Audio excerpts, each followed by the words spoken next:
Philippine President Rodrigo Duterte has warned that the country's economy cannot survive any more lockdowns. He's urged Filipinos to quickly get vaccinated as he delivered his sixth and final State of the Nation address. Mr. Duterte has outlined a roadmap to recovery, pledging to create 1 million jobs. The pandemic has taken so much from us as a nation. But like other adversities that tested us time and again, it can never take our courage and resilience and the spirit of bayanihan one, rather bayanihan, and the value of the malasakit are now indelible in us Filipinos.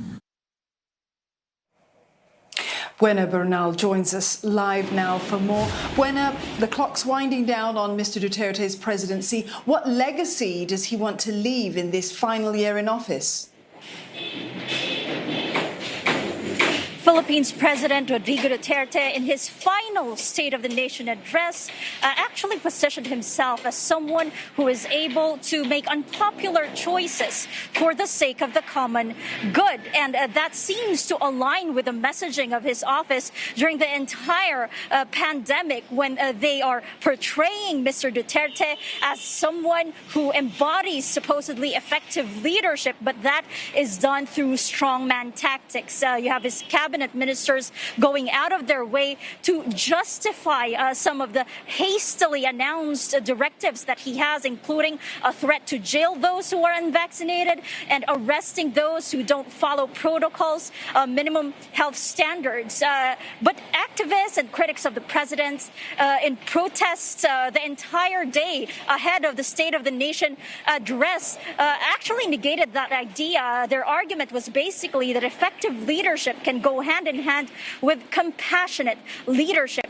And in his speech, the way the examples Mr. Duterte cited to sort of send the message that he is someone who can assert Philippines' rights in the international sphere was in 2019, when he shipped back containers of garbage to Canada after these were exported to the Philippines because they were mislabeled as plastic recyclables. At that time, although truly shocking and truly a shocking pronouncement, at that time, Mr. Duterte actually threatened a war against Canada. He also cited, for example, the United States returning the Balanghiga bells, which is a war trophy of the United States that American soldiers took from a central Philippine town in 1901, that town that American soldiers actually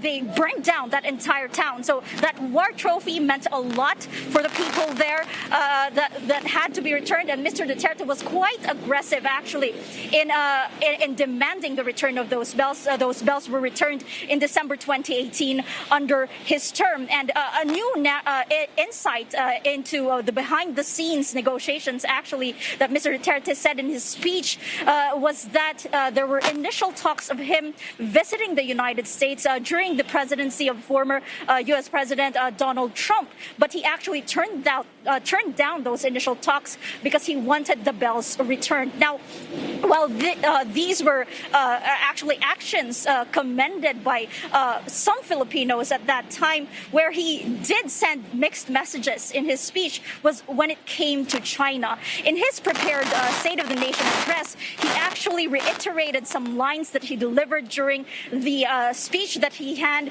in the United Nations General Assembly last year, where he basically touted the Permanent Court of Arbitration's 2016 ruling that invalidated China's 9-line claim. In ad-libs, he actually rehashed arguments that this ruling is a piece of paper that can be thrown in the wastebasket. Buena, thank you very much for that, and we apologize for the audio quality there. Buena live there from Manila.